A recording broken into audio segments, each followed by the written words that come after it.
CEFOCAP, ¿no? Un centro muy reconocido a nivel nacional, en la cual está brindando diversos tipos de capacitaciones para toda la comunidad jurídica.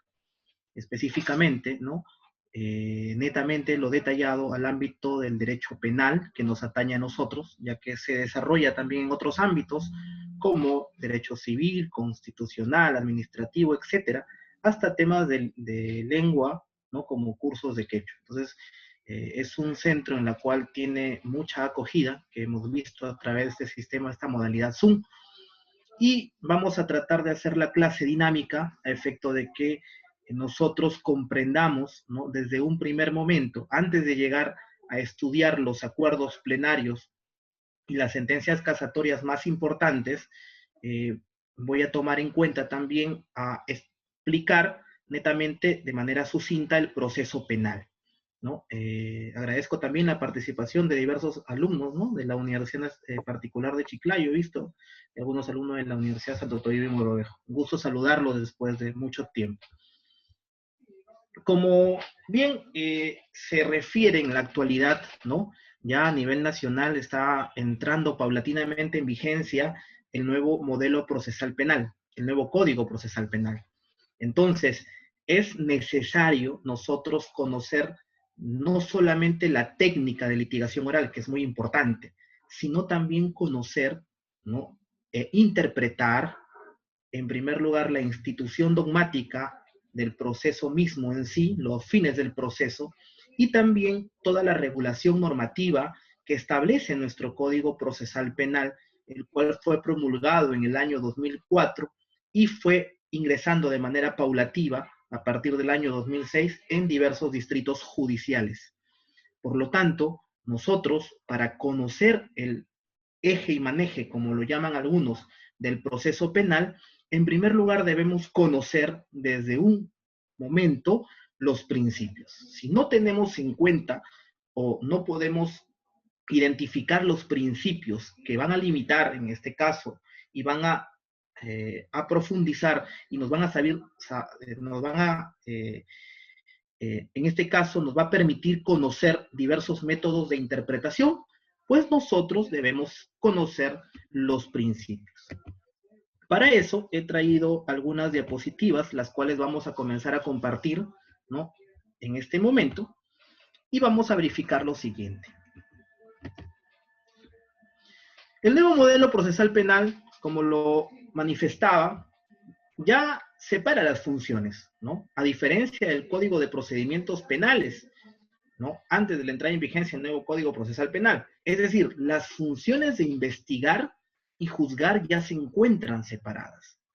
En el Código de Procedimientos Penales, el juez inquisidor se encargaba de realizar una investigación, el llamado juez instructor.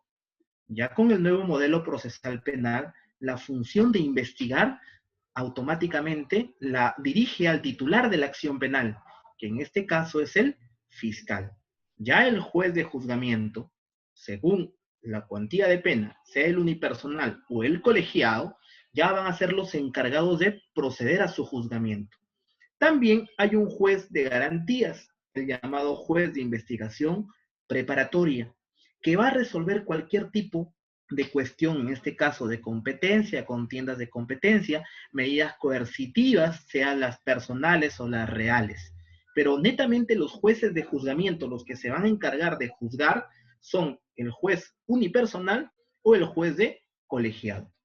Se dice que el juez de investigación preparatoria, en este caso es el juez de garantías, en ciertos momentos, a través de mecanismos de simplificación procesal, como tenemos, por ejemplo, la terminación anticipada, va a proceder a emitir un fallo, solamente en mecanismos de simplificación procesal, así como también en los casos, por ejemplo, donde se verifica procesos especiales, como el proceso de colaboración eficaz. Es el juez de investigación preparatoria quien va a decidir la situación, en este caso del colaborador, y va a emitir una sentencia.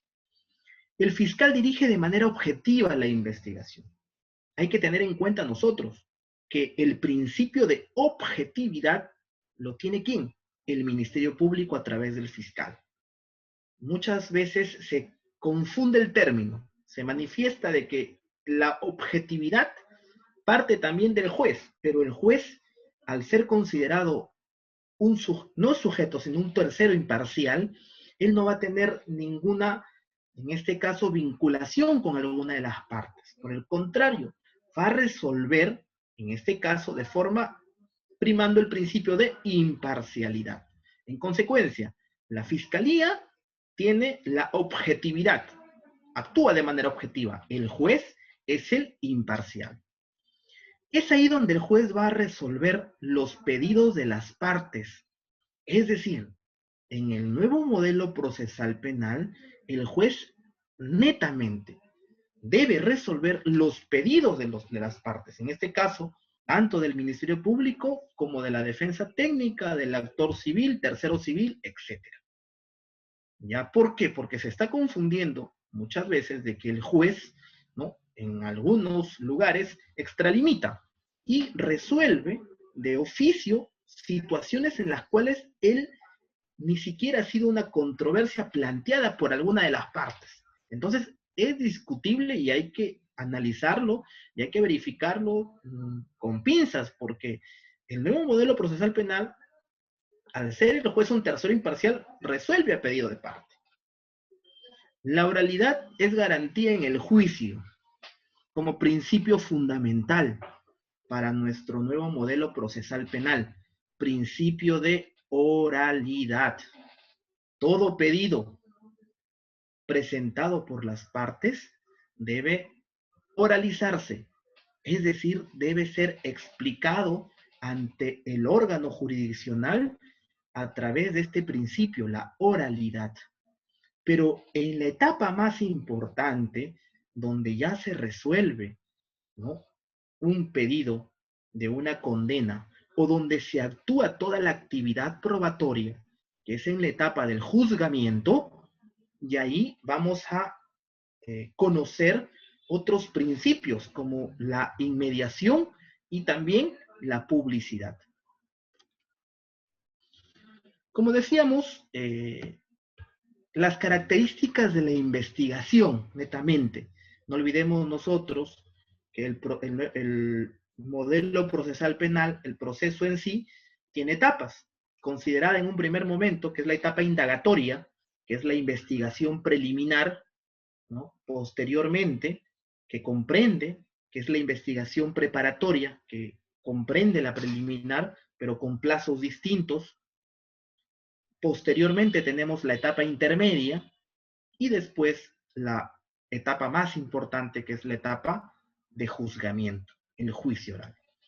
Para la etapa de investigación, ¿no?, comprendida tanto la preliminar como la preparatoria, las características que tiene esta investigación en sí, en primer lugar, es legal. ¿Y por qué decimos que es legal? Porque la forma y procedimiento está regulado acá, en el Código Procesal Penal. Nos vamos a ceñir al código. Es objetiva por parte del Ministerio Público.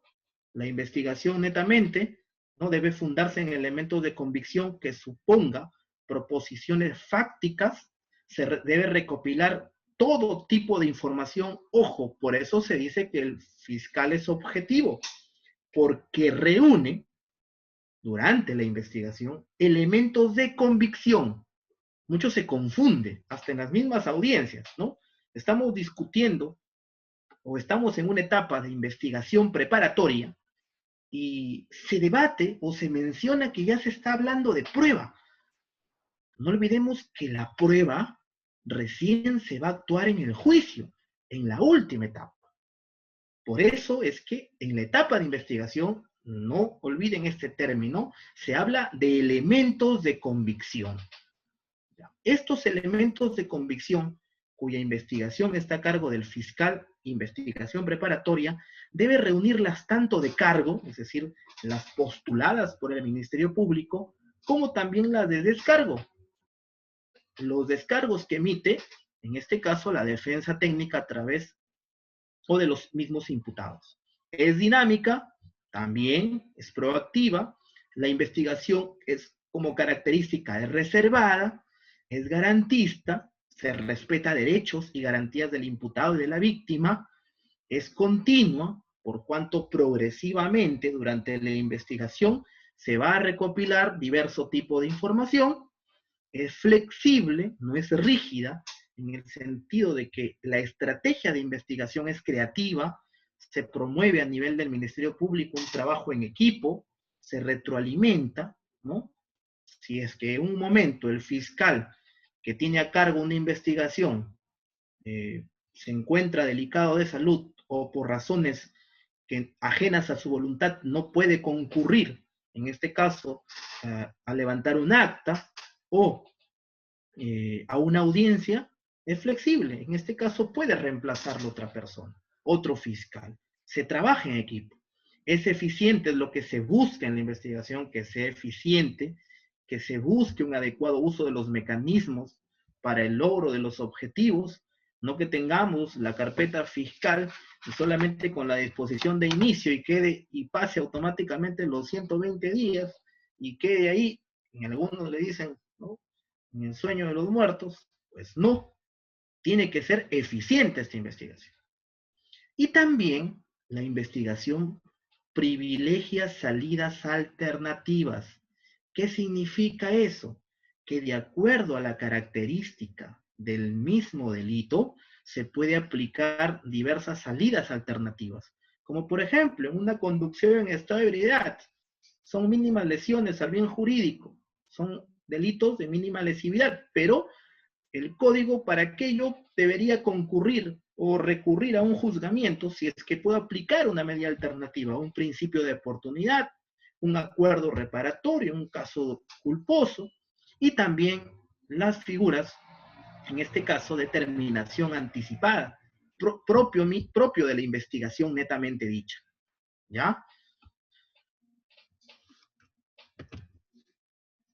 ¿Cómo iniciamos la investigación del delito? ¿Cómo se inicia? Para más o menos hacer un recuento. Yo sé que ustedes ya lo conocen, pero vamos a retroalimentarnos el día de hoy, antes de ingresar netamente a los acuerdos plenarios y a diversos temas que nos han dejado en el temario el día de hoy. La investigación puede iniciarse por una noticia criminal, o la llamada noti criminis, ¿no?, proveniente de diversos medios de comunicación social, puede ser de radio, televisión, puede ser de periódicos. Ustedes recuerdan el caso de Edita Guerrero, ¿no? Este caso se conoció a través de un anónimo que fue dejado en la Fiscalía de Piura, ¿no? Y a raíz de ese anónimo que fue presentado, ¿no?, en mesa de parte de la Fiscalía, se inició esta investigación. Necesitamos una denuncia de parte también, pero ante la ausencia de ella se puede iniciar por un medio de comunicación social o por una noticia criminal. Hoy en día el Ministerio Público ha implementado a través de su página web que se puede recibir denuncias a través de ese mecanismo. Puede ser también vía telefónica o por correo electrónico. En estos tiempos de la pandemia ya se ha implementado de manera muy eficiente y efectiva la virtualidad, ya que se está presentando a través de este medio, ¿no? Ya a nivel nacional, cada distrito fiscal y judicial, ya presente, en este caso el Ministerio Público Fiscal, ya ha habilitado correos electrónicos de mesas de partes donde se puede presentar la denuncia a través de esta vía. Y también se inicia una investigación por la denominada flagrancia. Aquella persona que es intervenida en la comisión del hecho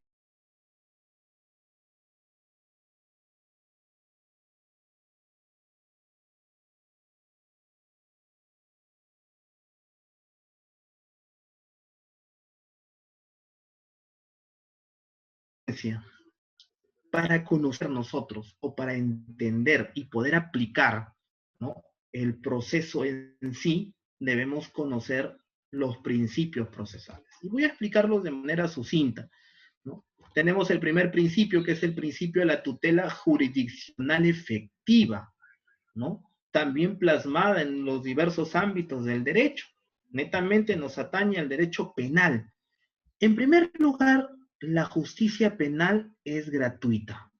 Es decir, para poder acceder, ¿no?, a la justicia penal, es decir, a los operadores jurídicos, esto es netamente gratuito, a diferencia del proceso civil, que hay que pagar ciertas tasas para poder acceder a la justicia como punto de partida. en nuestro ámbito, a través del proceso, es netamente gratuito. Principio de imparcialidad. ¿Quién debe tener en cuenta este principio? Como lo decía hace un momento, es el juez. El juez es el imparcial, el fiscal no. El fiscal es netamente objetivo, porque al final quien va a decidir una controversia sometida al órgano jurisdiccional, ojo, es el juez. La razón de ser, en este caso, y el fin máximo de la función del juez, es la decisión que tiene que basarse netamente en lo actuado en el juicio oral.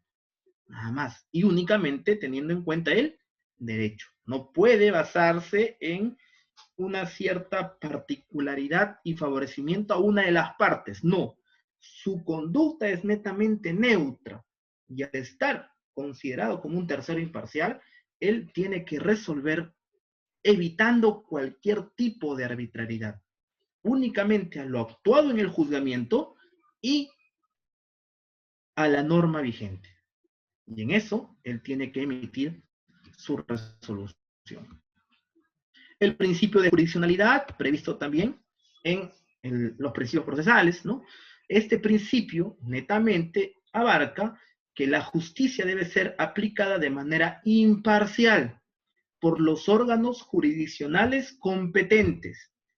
Es decir, netamente ya el Poder Judicial tiene diversos órganos que han sido, de acuerdo a la materia, cuantía, grado, territorio, ya están debidamente seleccionados y por el principio de jurisdiccional, solamente el juez competente resuelve una controversia, que puede ser, generalmente es por la materia o la especialidad, ¿no? O también por la cuantía, tratándose de juzgados de paz letrado, penales unipersonales o colegiados, de acuerdo a la pena, ¿no? Si la pena no pasa a los 6 años, juzgados unipersonales; cuando la pena es más de 6 años, juzgados colegiados.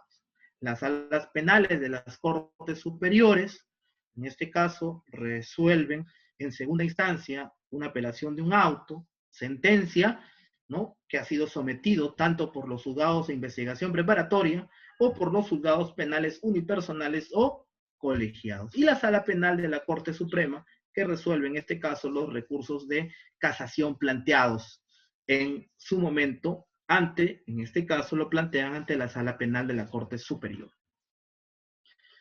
Otro principio, que es un principio ya conocido, ¿no?, constitucionalmente hablando, es vinculante para muchas áreas, es el principio del debido proceso como contenido complejo.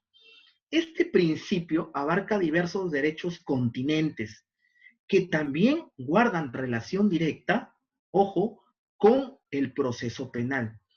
Y dentro de estos derechos que he detallado acá en las diapositivas, los derechos en el cual tiene que verificarse y cualquier parte que ha sido afectada puede invocarlos, como el derecho al juez plural, derecho de defensa, derecho continente del debido proceso, el derecho probatorio, al plazo razonable que muchas veces se discute, derecho a la motivación de resoluciones judiciales, ¿no?, plasmada en una sentencia. La sentencia debe estar debidamente motivada, no debe adolecer de una motivación ni siquiera aparente, ¿no?, ni insuficiente, tiene que ser debidamente motivada.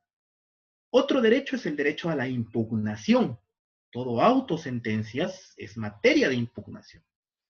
Derecho a la cosa juzgada. Nadie puede procesarme ni juzgarme 2 veces por el mismo hecho. Y ahí derivamos a otro principio, ya conocido por ustedes, que es el principio ne bis in idem. Es decir, nadie puede ser procesado ni juzgado 2 veces por la comisión de un hecho punible.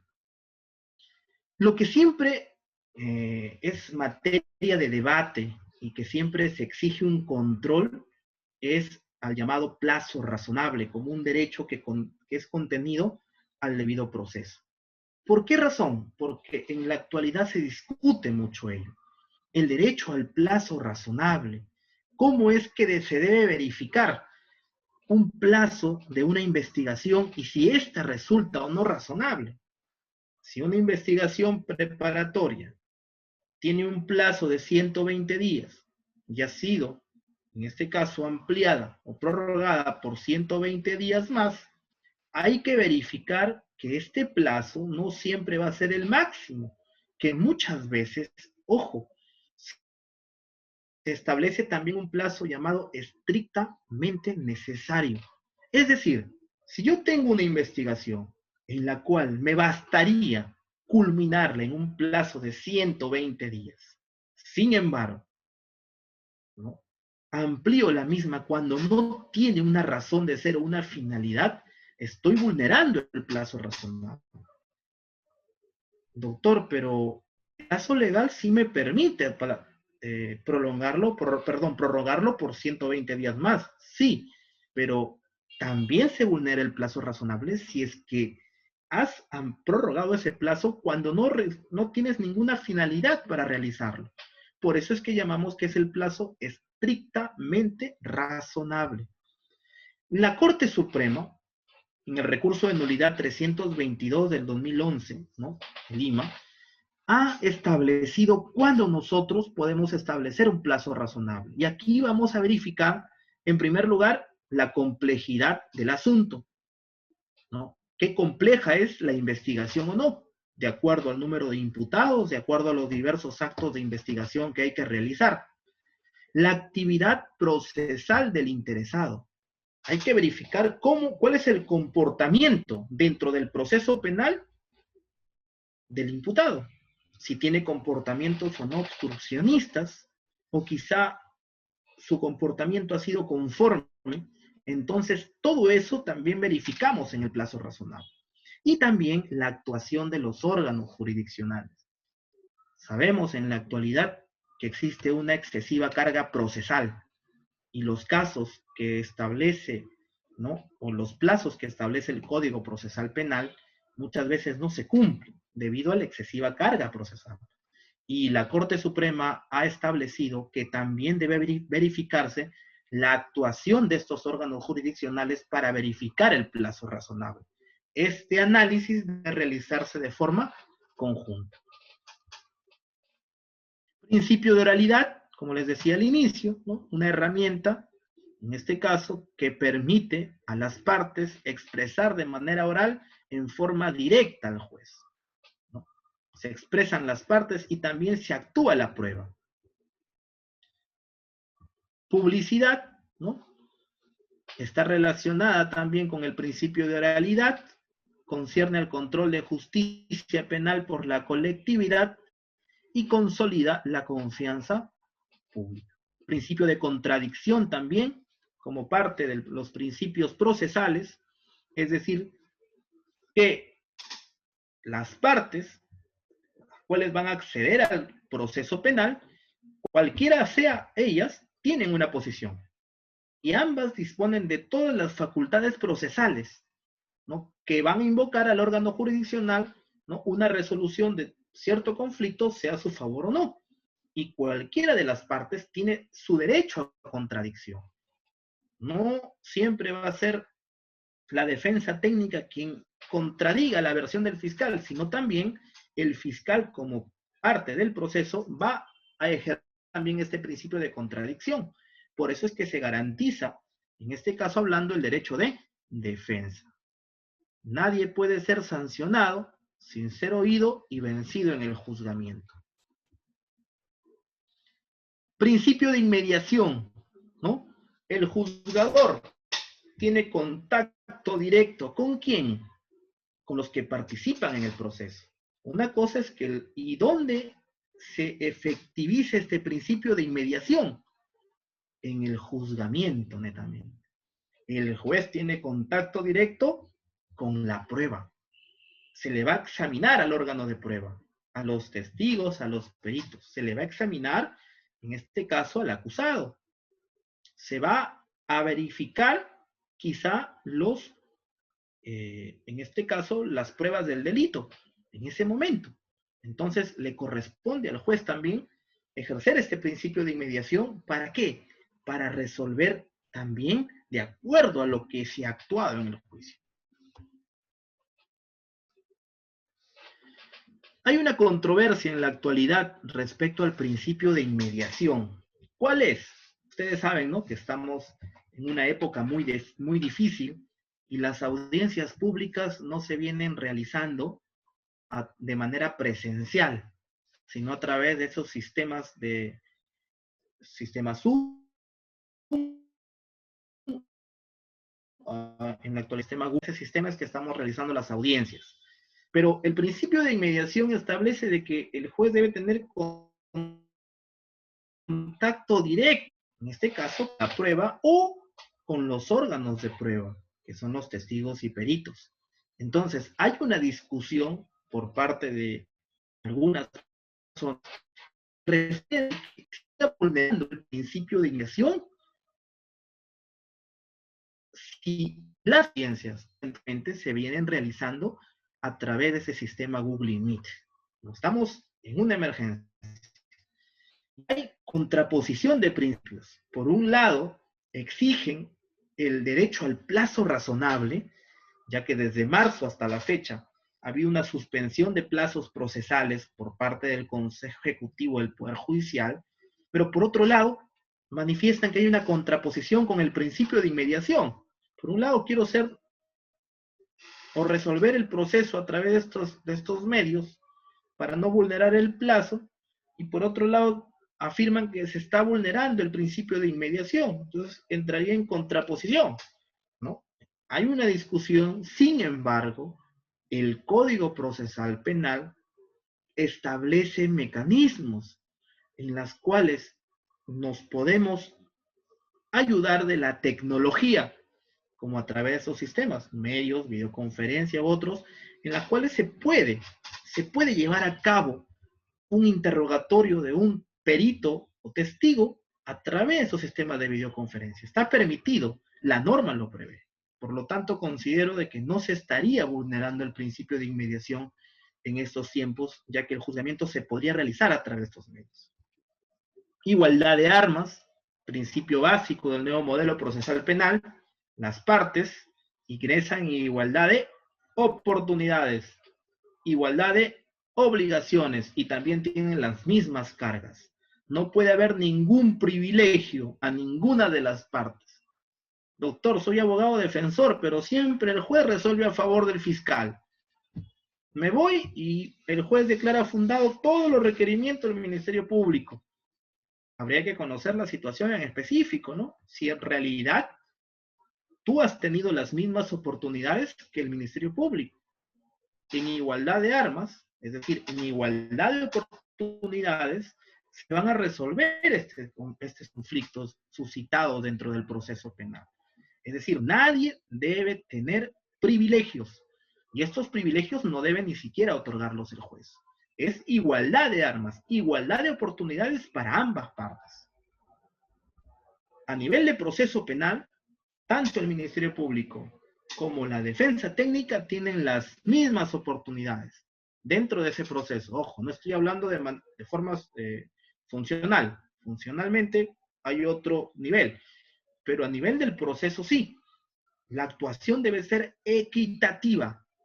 ¿Y quién se encarga en este caso de que estos derechos no se vulneren? Es el tercero imparcial, es el juez.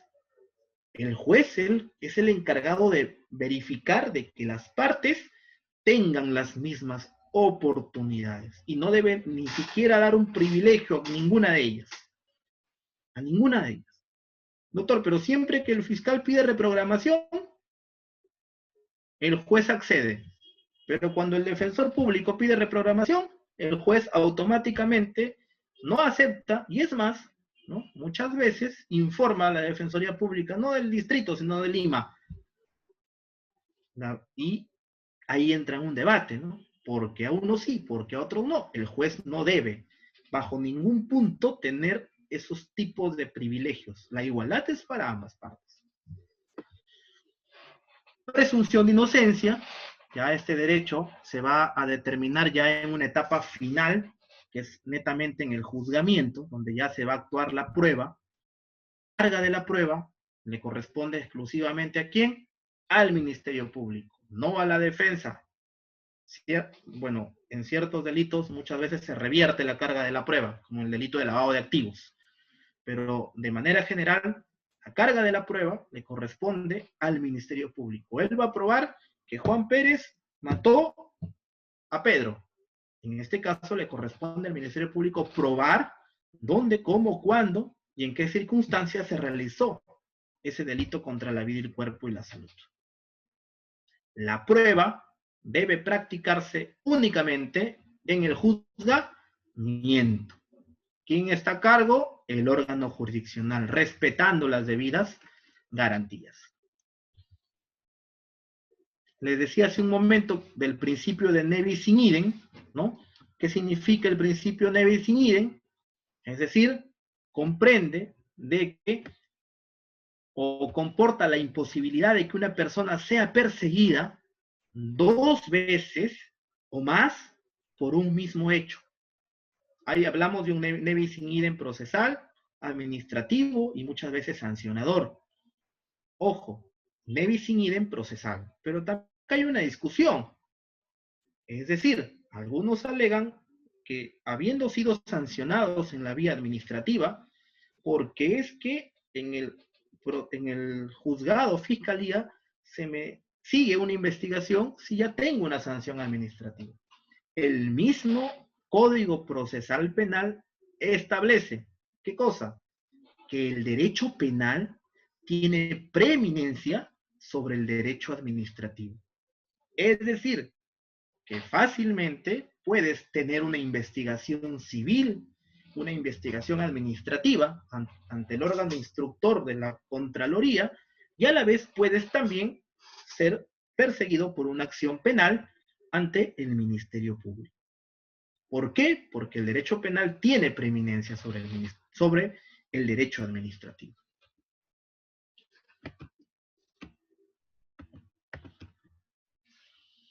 ¿Cómo identificamos para establecer un nevis in idem? Netamente procesal, no sustantivo, hablando del proceso mismo. Tiene que haber una identidad de hechos, que sean los mismos hechos, tienen que haber identidad de sujetos y también la identidad de fundamento, la triple identidad que le denominan: hechos, sujeto y fundamento. Principio acusatorio, ¿no? Al inicio de la exposición manifestaba de que ya hay un desdoblamiento de funciones, acusador y juez. Por un lado, el Ministerio Público persigue, investiga y acusa. El Poder Judicial únicamente juzga. Y para el juez de investigación preparatoria resuelve cualquier tipo de controversia, sea una medida coercitiva, imaginémonos una prisión preventiva. Es aplicable a todas las etapas e instancias del proceso penal. Es decir, el fiscal actúa desde el inicio de la investigación hasta el mismo juzgamiento. Hay al existir un desdoblamiento, decimos nosotros que la investigación preparatoria, ¿de quién está a cargo? Del fiscal. Él es el director de la investigación preparatoria. Y el juez solamente realiza un control. El juez controla la investigación preparatoria. En cambio, en las demás etapas, que es la intermedia y juzgamiento, ya está a cargo del juez. Como les decía, objetividad del Ministerio Público. El Ministerio Público, elementos de convicción, incorpora tanto de cargo como de descargo. ¿Ya? El artículo 385, inciso 2 del Código Procesal Penal establece la posibilidad de que el juez disponga la actuación de pruebas de oficio, ojo, como excepción, solo con la finalidad, ¿no?, para aclarar la verdad y que sea manifiestamente útiles. Nada más, porque la carga de la prueba, ¿no?, en este caso corresponde al Ministerio Público. Sin embargo, en un proceso penal, netamente imaginémonos, no en el juzgamiento, el juez puede actuar la prueba de oficio siempre y cuando necesite aclarar la verdad. El principio de legalidad procesal, también que está establecido y que deriva dos subprincipios como el principio de proporcionalidad, y de ahí estamos y vamos a analizar las medidas limitativas de derechos fundamentales. ¿Y hacia dónde quiero llegar?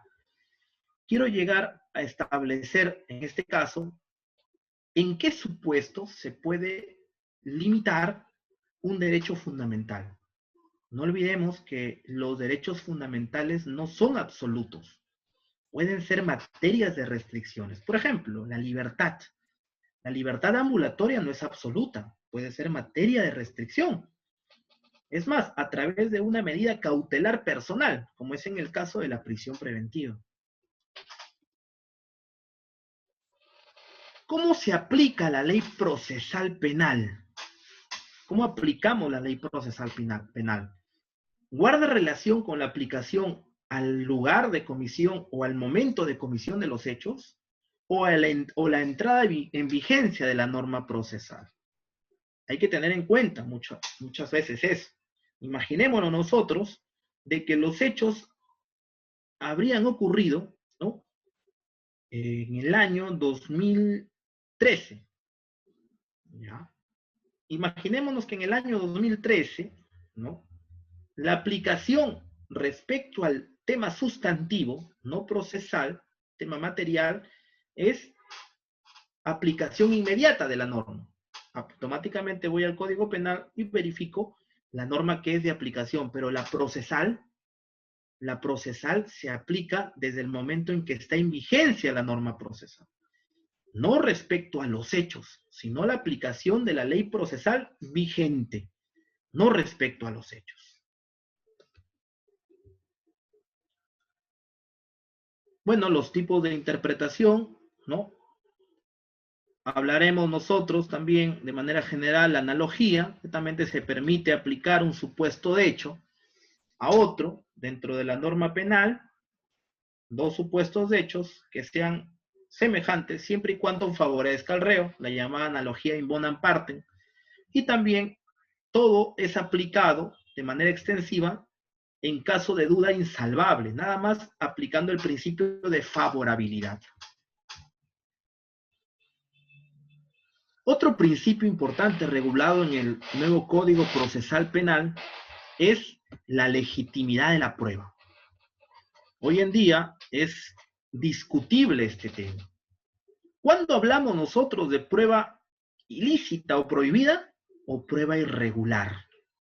¿No? ¿Cuándo hablamos de una vulneración a un derecho fundamental o netamente a un procedimiento regulado en la norma? ¿En dónde hablaremos nosotros de una exclusión probatoria y en el otro supuesto de una nulidad?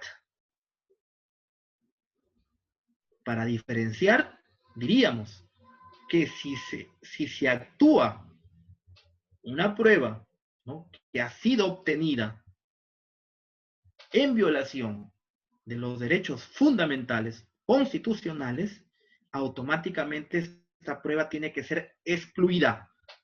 Por ejemplo, se tiene una comunicación telefónica a través de un chuponeo no autorizado, una interceptación telefónica no autorizada. Y yo quiero acreditar con eso una conversación entre dos sujetos donde habrían detallado una presunta estafa, un presunto delito contra el patrimonio, contra la libertad sexual, etc. Si para la obtención de ese medio de prueba, o en este caso para esta prueba, se ha vulnerado un derecho fundamental como es el derecho a la inviolabilidad del secreto de las comunicaciones, esta prueba va a ser excluida. A diferencia de la prueba irregular. Esta prueba irregular es considerada defectuosa o incompleta, porque aquí netamente lo que se habría vulnerado es una formalidad o una inobservancia de formalidad. Por ejemplo, un lacrado, ¿no?, no debido o un lacrado irregular en un acta de cadena de custodia. Por tal razón, o no está la firma del fiscal o no está la firma del policía que entregó el acta de cadena de custodia. ese objeto que ha sido incautado, que puede ser un celular, puede ser un arma de fuego, se le puede excluir por no haber seguido una formalidad de una regla de la cadena de custodia. Eso únicamente acarrea una nulidad, pero no se le va a excluir, no se va a excluir esa prueba. Hay que saber diferenciar. Si se viola un derecho fundamental, automáticamente prueba prohibida. Así posteriormente tenga carácter de lícita. Por eso decimos que hay una teoría del fruto del árbol envenenado. Si es que ya esta prueba desde un momento se vulneró un derecho fundamental, lo que se derivó de la misma también sería una prueba ilícita. A diferencia de la prueba irregular, que aquí netamente hay una violación a una regla procesal y lo que acarrea es una nulidad, más no una exclusión. Bueno, el derecho de defensa, que ya lo hemos explicado hace un momento, vamos a hablar también de los llamados medios técnicos de defensa. ¿Qué entendemos nosotros por medios técnicos de defensa? ¿Por quiénes pueden ser usados? Netamente, como su mismo nombre lo indica, por el imputado de defensa. ¿Tienen qué finalidad? Evitar la promoción de la acción penal. Es decir, evitamos que el Ministerio Público continúe con esta acción penal. Evitamos que el Ministerio Público prosiga con la misma. Pueden suspender o anular el proceso. ¿Y cuáles son estos medios técnicos de defensa? Tenemos a la llamada cuestión previa. ¿Qué entendemos nosotros por cuestión previa? El modelo procesal penal del año 2004 establece este medio técnico de defensa y ¿cuándo? ¿Y cuándo procede? Cuando el fiscal únicamente, ¿no?, culminadas las diligencias preliminares, decide continuar con la investigación preparatoria. Y al decidir, omite un requisito de procedibilidad que explícitamente está previsto en la norma, como por ejemplo, en los delitos de defraudación tributaria, para que el fiscal proceda a formalizar la investigación preparatoria, necesita en ese tipo de delitos un informe, el llamado informe de indicios penales tributarios o el informe penal tributario, emitido por SUNAT. Si yo no tengo este informe como requisito de procedibilidad y el fiscal formalizó la misma, automáticamente yo ¿qué planteo? Una cuestión previa, porque el fiscal ha omitido un requisito de procedibilidad.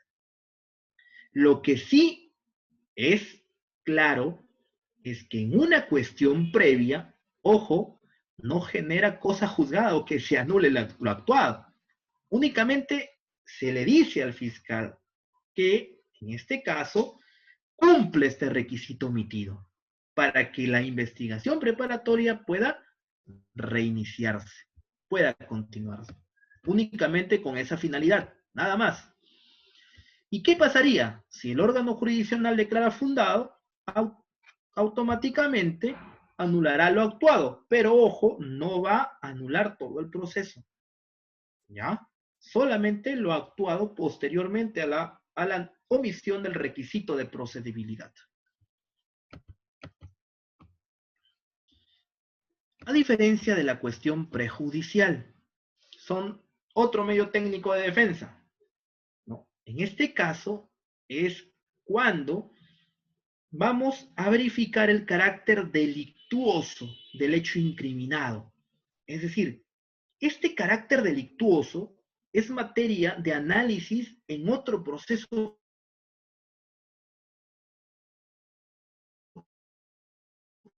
penal. La vía civil se está dilucidando un proceso de dinero y por ese mismo proceso, en este caso por estos mismos hechos, se ha iniciado una denuncia en la fiscalía, puede ser por el delito contra el patrimonio, apropiación ilícita o estafa, pero el carácter delictuoso, es decir, para acreditar si le corresponde o no el derecho, está en la vía civil. Por lo tanto, el abogado defensor, ¿no?, si es que verifica de que el fiscal, pese a ello, persiste en continuar la investigación preparatoria plantea una cuestión prejudicial. ¿Qué significa, señor fiscal? Obviamente se plantea al juez. Para que continúes, tienes que verificar que el caso planteado en el órgano jurisdiccional civil sea resuelto. Y hasta que se resuelva este asunto, la investigación preparatoria no se anula, se va a suspender. ¿Hasta cuándo? Hasta que en la otra vía judicial recaiga una resolución, pero esta resolución tiene que ser firme, es decir, que sea consentida o ejecutorial. El Código Procesal Penal establece de que esta decisión, si es que en el caso hubieran más imputados, 2, 3, 4 imputados, benefician a todos, pese a que uno de ellos lo planteó. De igual forma, beneficia porque el proceso penal se suspende para todos. Otro efecto también de esta suspensión, que más adelante vamos a ver a través de un acuerdo plenario, es que el plazo de prescripción, es decir, también se suspende. ¿Ya? Es decir, no se va a correr ese plazo a efectos de prescripción. Y otro medio técnico de defensa, teníamos en un primer momento la cuestión previa, cuestión prejudicial y las excepciones, medios técnicos de defensa. Pero en el caso de las excepciones, se presentan ante la ausencia de un presupuesto procesal, pero ¿qué cosa? Que impide dictar un pronunciamiento de fondo. Es decir, hay excepciones dilatorias, como están establecidas en el proceso civil, y hay excepciones perentorias. Las perentorias son las que van a finalizar el proceso penal. ¿Cuáles son? Pueden ser la excepción de naturaleza de juicio, la excepción de improcedencia de acción, bueno, que ya ustedes conocen, la excepción de cosa juzgada, la excepción de amnistía y la excepción de prescripción. La excepción donde mayor se ve, los casos que mayor se ve, es la llamada improcedencia de acción. Es decir, cuando el hecho no constituye delito o no es justiciable penalmente, porque quizá hay una causa de justificación aplicando netamente la teoría del delito, una causa de exculpación, si el fiscal ha formalizado la investigación preparatoria, la defensa técnica puede plantear esta excepción de improcedencia de acción. Hay pronunciamientos de la Corte Suprema que establecen de que únicamente procede la excepción de improcedencia de acción cuando el hecho netamente sea considerado atípico. Es decir, los hechos no se subsuman en ningún elemento objetivo del tipo penal. Los hechos en el cual se van a dilucidar responsabilidades no son materia de plantearse en una excepción de improcedencia de acción. Como por ejemplo, yo quiero demostrar durante la investigación preparatoria que yo no cometí el delito, por cuanto, si bien es cierto, me encontraron con el arma de fuego, con los objetos materiales del delito, celular, etcétera, en el lugar de los hechos, esos no corresponden a mi persona, sino porque otra me los vendió, etcétera, etcétera. Estos hechos de probar responsabilidades no se ventilan en una improcedencia de acción. Ya la Corte Suprema ha establecido que únicamente es cuando el hecho sea netamente atípico o cuando este delito no resulta justiciable penalmente. ¿Cuál es la oportunidad? Es decir, ¿en qué momento nosotros podemos presentar los medios técnicos de defensa? Tanto la cuestión previa, la cuestión prejudicial y las excepciones se plantean únicamente cuando el fiscal haya decidido continuar con la investigación preparatoria. No se plantea en etapa preliminar. ¿Ya? El artículo 7 del Código Procesal Penal establece de que únicamente cuando ha formalizado la investigación preparatoria. O en el caso de delitos de acción privada, como en el caso de la querella, cuando se contesta la querella ante el juez y se resolverá antes de culminar la etapa intermedia. Es decir, En la etapa intermedia ya no procedería una excepción de improcedencia de acción, únicamente en la etapa de investigación preparatoria. La pregunta es, ¿la cuestión previa y las excepciones también se pueden deducir en la etapa intermedia? También, con excepciones. ¿Ya? Los medios de defensa pueden ser declarados también de oficio. El mismo código establece en este caso. Vamos a ver los plazos. Ya para terminar, en este caso, la retroalimentación, y vamos a comenzar con el debate el día de hoy. En casos simples, ¿no? Tenemos investigación preliminar, un caso simple, 60 días. Prorrogable por 60 días más, 120 días.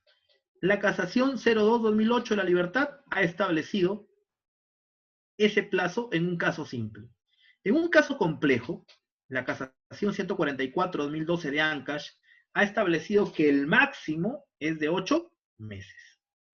Y en los casos de crimen organizado, el máximo de investigación que ha establecido la casación 599-2018 de Lima, 36 meses. Ojo, de investigación preliminar, una investigación indagatoria. Pero en casos de crimen, basta los 36 meses de plazo legal. Profesor, pero usted habló al inicio de plazo razonable. ¿Qué pasaría si la finalidad de la investigación en un plazo de crimen organizado, ¿no?, es solamente de 18 meses? Y la carpeta fiscal continúa hasta los 36 meses, 18 meses más, sin ningún acto de investigación realizado. ¿Se estaría vulnerando el plazo razonable? Considero que sí, porque el plazo, pese a haber hay un plazo legal establecido, sin embargo, se debe tener en cuenta el plazo estrictamente necesario, que es el que tiene, en este caso, o busca la finalidad de cada investigación. En el caso de investigación preparatoria, de igual manera, tenemos investigación simple, compleja y de organización criminal. Los plazos son autónomos, es decir, bien yo puedo haber tenido un plazo de 36 meses en crimen organizado y una vez formalizada la investigación preparatoria se cuenta un nuevo plazo. De igual manera, investigación simple, si es formalizado tengo 120 días como plazo ordinario, prorrogable solamente por 60 días más.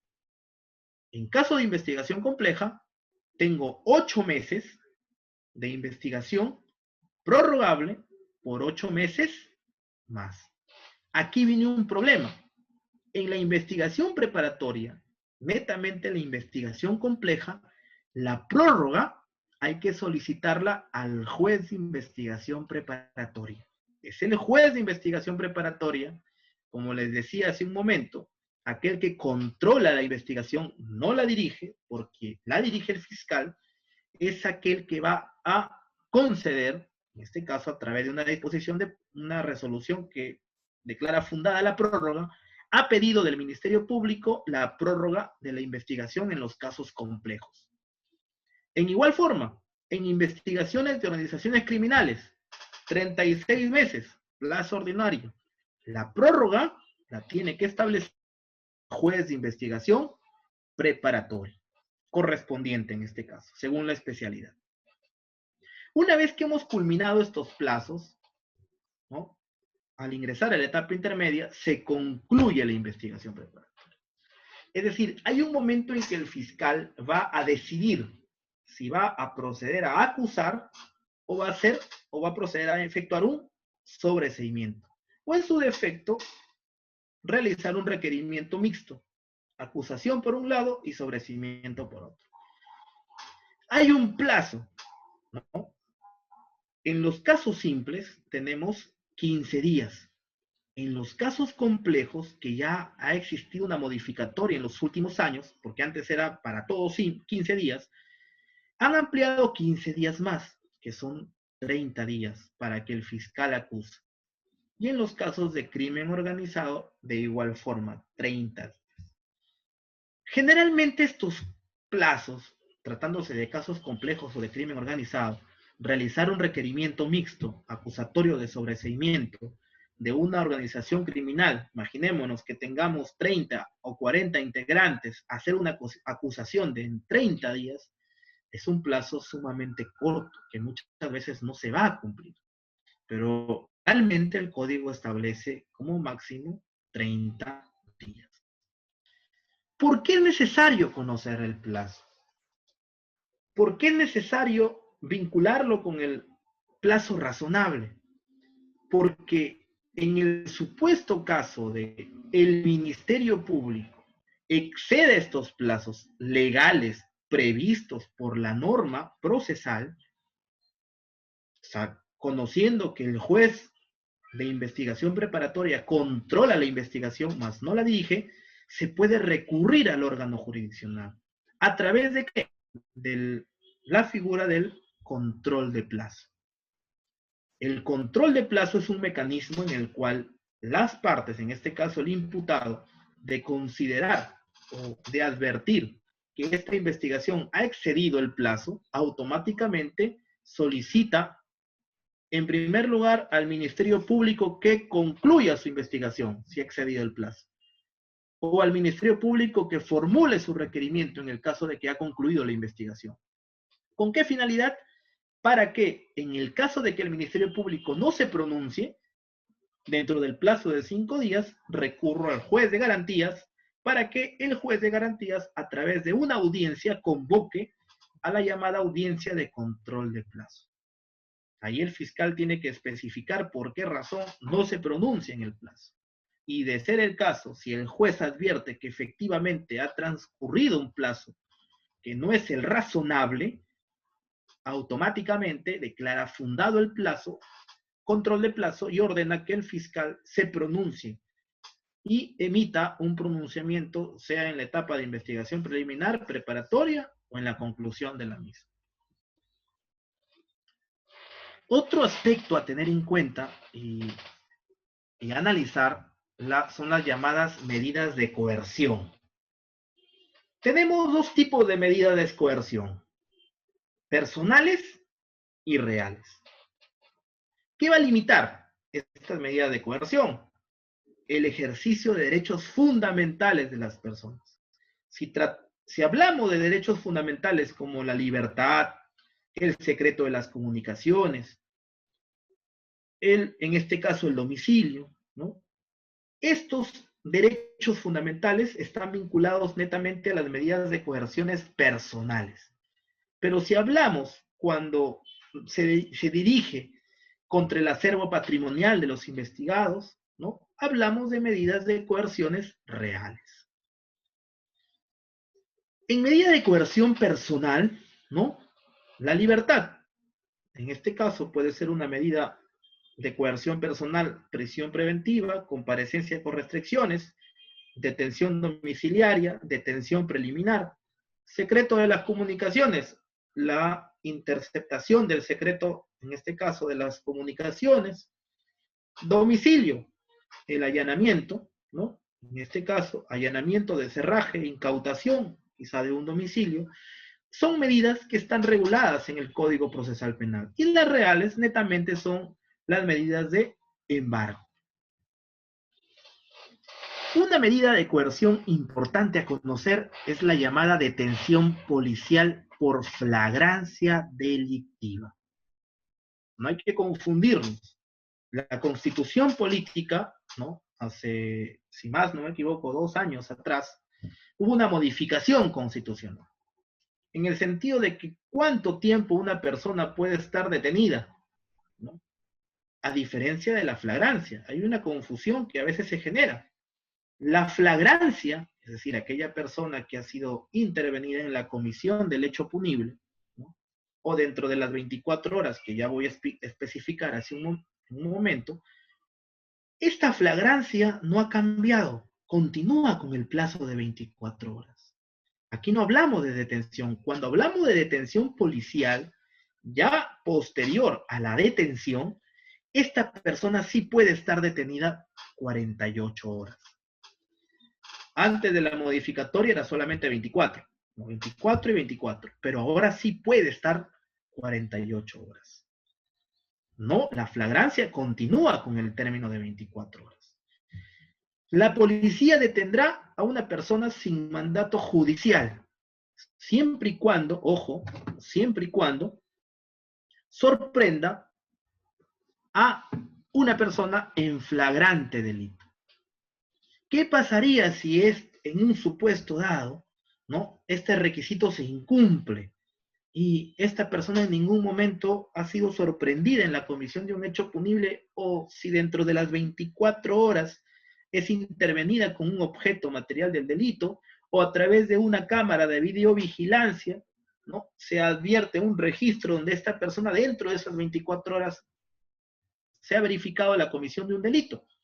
Si es que no ha sucedido así, esta detención es considerada arbitraria, ¿ya? Y por lo tanto, por un lado va a acarrear una nulidad y va a invalidar todo acto realizado a través de esta detención arbitraria, ¿no? Y por otro lado también puede ser materia de una sanción disciplinaria, administrativa, civil y hasta penal. Puede haber un abuso de autoridad si se ha demostrado un caso al respecto. Cuando hablamos de flagrancia, a ver, ¿cuáles son las líneas de flagrancia que establece el nuevo modelo procesal penal? El artículo 259 de nuestro Código Procesal Penal. Hay varios tipos de flagrancia. La flagrancia estricta, o la propiamente dicha, la cuasi flagrancia, la flagrancia presunta, y la última flagrancia que la doctrina lo considera como flagrancia por evidencia o inferida. La flagrancia común es aquella flagrancia denominada las manos en la masa, ¿no?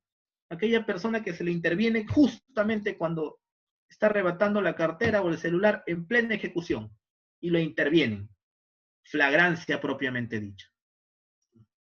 ¿Qué pasaría si el agente acaba de cometer el delito, ¿no? Y está huyendo y es visto por la policía y van al encuentro, ¿no? Y lo detienen. La llamada cuasi flagrancia. ¿Qué pasaría si el sujeto, luego de haber consumado el delito, huye? Ya no se le ve, pero quizá por una cámara de videovigilancia, ¿no? O un medio audiovisual, o una cámara de seguridad, es encontrado dentro de las 24 horas de cometido el hecho. Esta flagrancia se le denomina la flagrancia presunta. Es un acto de flagrancia si el hecho ha sido 8 de la noche y al día siguiente a las 7 de la noche, ¿no? Se advierte que esta persona merodea y es detenido porque se le ha reconocido a través de una cámara de seguridad. ¿Es un tipo de flagrancia? Sí, porque ha sido dentro de las 24 horas. La llamada flagrancia presunta. Pero también hay otro tipo de flagrancia, la denominada flagrancia por evidencia delictiva, o la llamada inferida.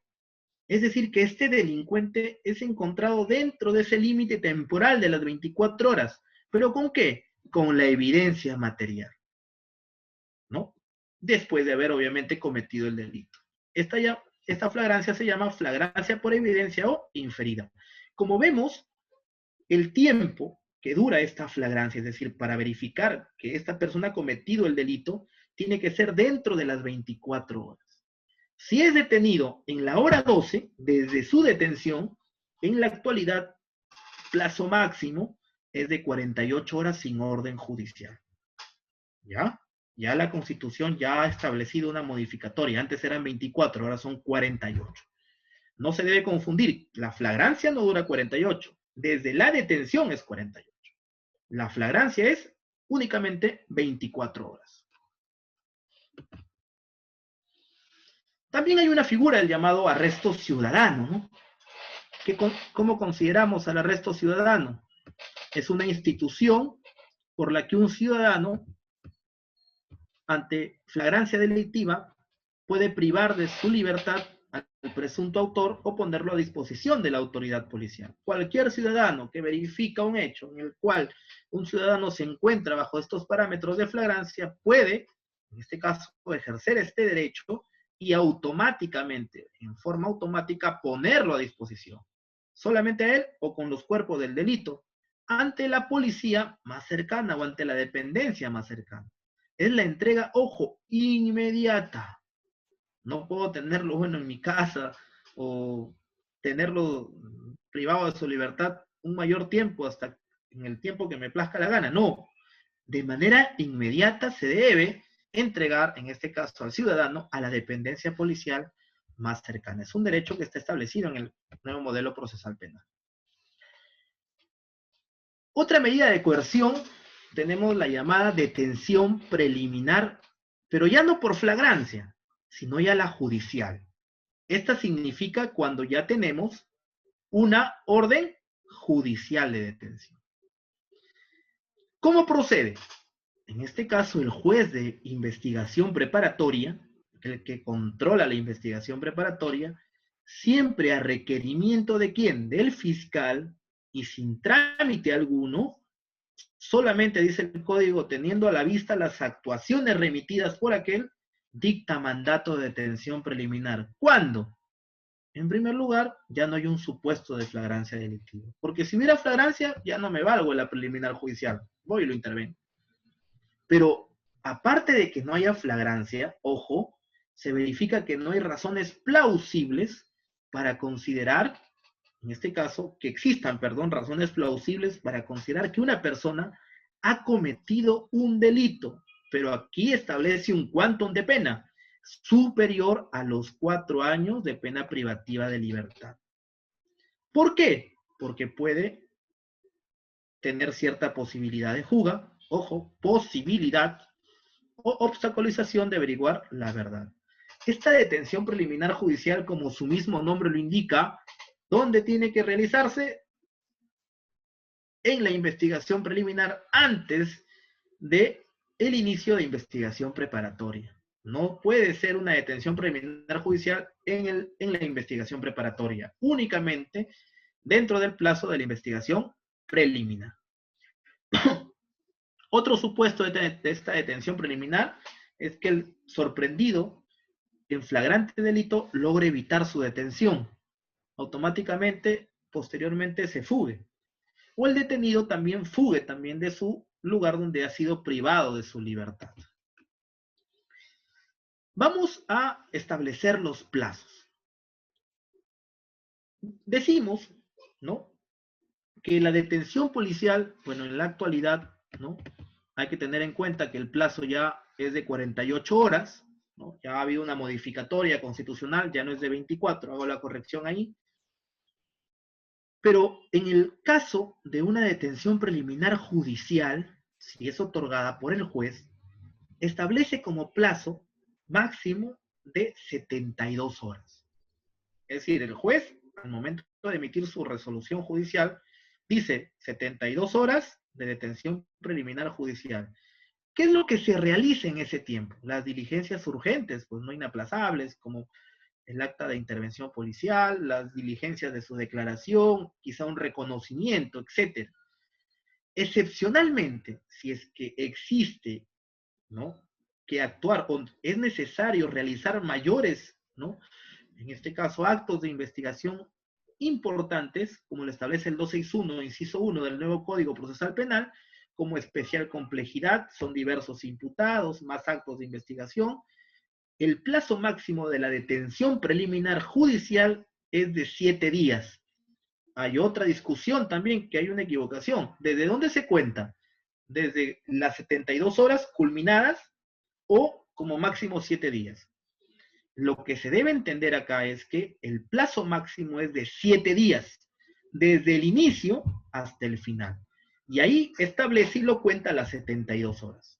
Es decir, si el juez me dio 72 horas, en este caso son 3 días, ya me quedarían 4 días si es que pido el plazo máximo. En los delitos cometidos por organizaciones criminales, la detención preliminar o la detención judicial por flagrancia, el juez automáticamente ya no otorga 72, si es que se trata de un caso de crimen, otorga el plazo de 10 días. Automáticamente otorga el plazo de máximo de 10 días. Y cuando se trata de delitos de terrorismo o tráfico ilícito de drogas, el juez ordena, en los casos, el plazo de 15 días. Todos los plazos en el proceso penal se cuenta, en este caso los plazos de prisión o plazos de medida de coerción, en días naturales, contando sábados, domingos y feriados. ¿Ya? Recapitulando, detención preliminar por flagrancia, máximo, ya no es 24, hago una corrección ahí en esa diapositiva, es 48 horas. Si tengo la orden judicial, detención preliminar judicial, tengo un plazo inicial que el juez me otorga de 72 horas, y si es que yo pido la ampliación, en este caso, de este plazo, tengo un plazo que me puede otorgar el juez máximo de 7, es decir, 4 días más. Máximo de 7 días puede ser la preliminar judicial. Obviamente en delitos que no versen de crimen organizado o de terrorismo, espionaje o tráfico ilícito de drogas. Porque si se trata de una organización criminal, el plazo de detención preliminar ordenada por el juez es de máximo de 10 días. Y en los otros casos de terrorismo, tráfico de drogas y espionaje, la detención preliminar judicial es de 15 días. Ahora bien, vamos a mencionar los acuerdos plenarios, ¿ya? De mayor importancia, los que siempre se discuten y siempre se invocan, tanto en los requerimientos postulados por el Ministerio Público, Defensa Técnica, o en los pronunciamientos establecidos por los órganos jurisdiccionales de cualquiera de las instancias. Un acuerdo plenario, el que la mayoría conoce, es el 2-2005, los requisitos de la sindicación, ¿no? Establecido no solamente para el testigo o agraviado, sino también para el coacusado. Imaginémonos, ¿no?, que en los casos, en delitos clandestinos, un delito de violación de la libertad sexual, el único testigo de los hechos es el agraviado. No hay otro testigo por cuanto el sujeto la condujo a un lugar desolado, descampado, y accedió carnalmente sin su consentimiento. Vamos al testigo agraviado. La pregunta es, ¿basta con la sola declaración de la misma para yo poder, en este caso, lograr una condena a futuro? En el caso de testigo agraviado, ¿no?, en primer lugar se tiene que verificar la ausencia de incredibilidad subjetiva. Es decir, esa declaración o esa sindicación efectuada, tanto por el testigo o agraviado, tiene que ser o tiene que verificarse que no haya ninguna, o esta declaración brindada no haya sido dada por enemistad, resentimiento, ¿no?, odio quizá, que ha tenido esta persona al imputado. Por eso se le denomina ausencia de incredibilidad subjetiva. Aparte de eso, en esa declaración se tiene que verificar que esa misma tenga un cierto grado de verosimilitud, ¿no? Tiene que verificarse mínimamente con otra corroboración periférica. Si efectivamente el imputado condujo a la agraviada a dicho lugar desolado, tiene que verificarse a través de quizá un acta de constatación fiscal o policial que concuerde con el lugar dado, ¿no? Y la tercera, que establece este acuerdo plenario y que es básico, es la persistencia en la incriminación. Significa de que si el agraviado o el testigo es el único, ¿no?, es el único testigo de cargo, esta declaración tiene que ser persistente en todas las etapas, ¿ya? Tanto a nivel policial, a nivel de investigación preparatoria, o también, si es que en este caso de darse el caso, es ofrecida como testigo en el juzgamiento. En igual forma también sucede con el coacusado, ¿no? Imaginémonos nosotros que tenemos la declaración del coacusado, ¿no? Esta persona, bajo la misma circunstancia, su declaración, ¿no?, si es que toma juramento y dice la verdad, ¿no?, tiene que haber una perspectiva, en primer lugar, subjetiva, es decir, que esta declaración no haya sido mediante venganza, odio, revanchismo, ¿no?, para su coacusado, únicamente, como se dice en el término coloquial, lo echa, ¿no? Para obtener un beneficio judicial, no se tiene que verificar eso. En segundo lugar, se tiene que advertir una perspectiva objetiva, es decir, que ese relato incriminador del coacusado tenga o se pueda basar en corroboraciones periféricas, ¿ya? Y también en la misma línea de ideas, esta declaración tiene que tener coherencia y solidez en el relato. De igual manera, persistencia en las afirmaciones efectuadas por el coacusado. Este acuerdo plenario es muy importante analizarlo y plasmarlo, como les decía, siempre y cuando esa declaración brindada, tanto por el coacusado como el testigo agraviado, sea la única que se tenga como prueba de cargo, ¿no? Si es que tengo esta como prueba de cargo, tengo que analizarla y valorarla bajo estas tres circunstancias. Si las cumple, esta declaración puede fácilmente fundar una sentencia condenatoria.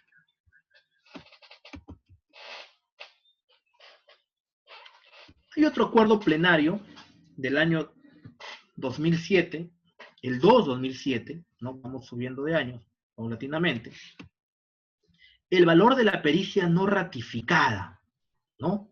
En estos casos, cuando hablamos, por ejemplo, ¿no? De los llamados peritos oficiales o la pericia no...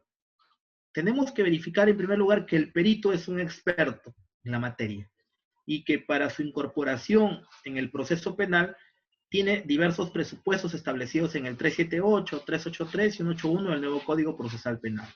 Entonces, esta pericia, ¿no? Únicamente al momento de ser desde el juramento de ley que establece el perito, este dictamen o informe pericial, tiene que ser debidamente ratificado, ¿dónde? En el juzgamiento. No basta que se presente el informe, ¿ya?, de este perito oficial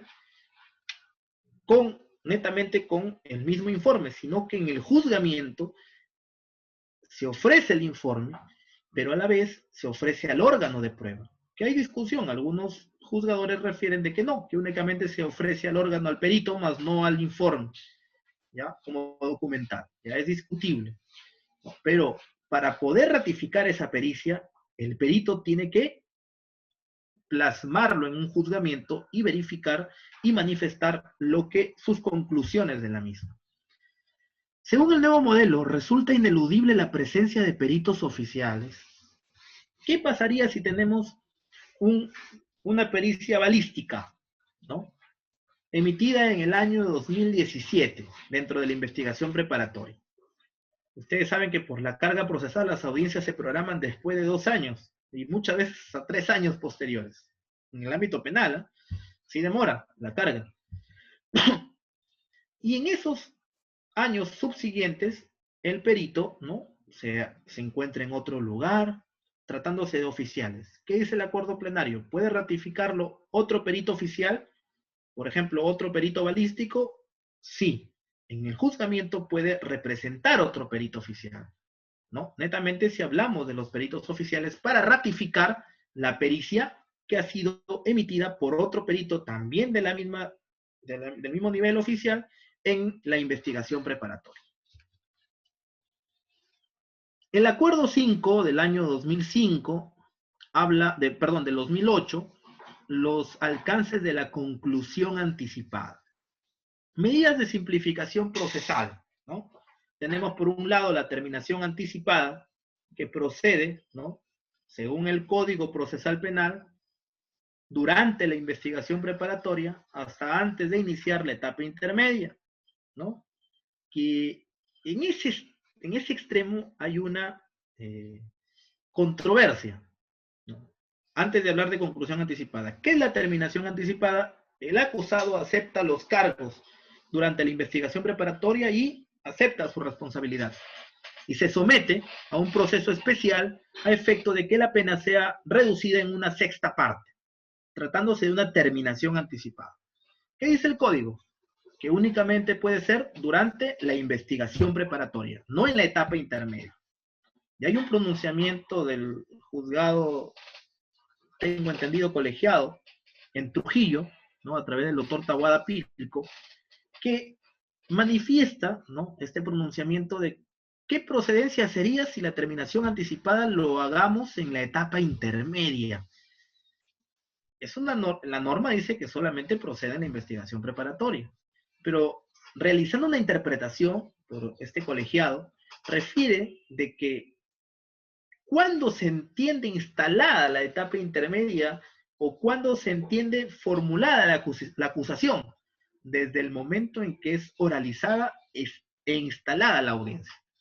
Es decir, si es que no se instala la audiencia de control de acusación, fácilmente puede realizarse una terminación anticipada. Profesor, pero ya el fiscal ya concluyó la investigación hace 4 meses y la audiencia recién se va a instalar después de 4 meses. En ese tiempo puede realizarse una terminación anticipada, no estaríamos atentando contra la norma. Esta interpretación realizada refiere de que sí se puede realizar porque se entiende la instalación de la audiencia de control de acusación desde el momento en que ésta es oralizada.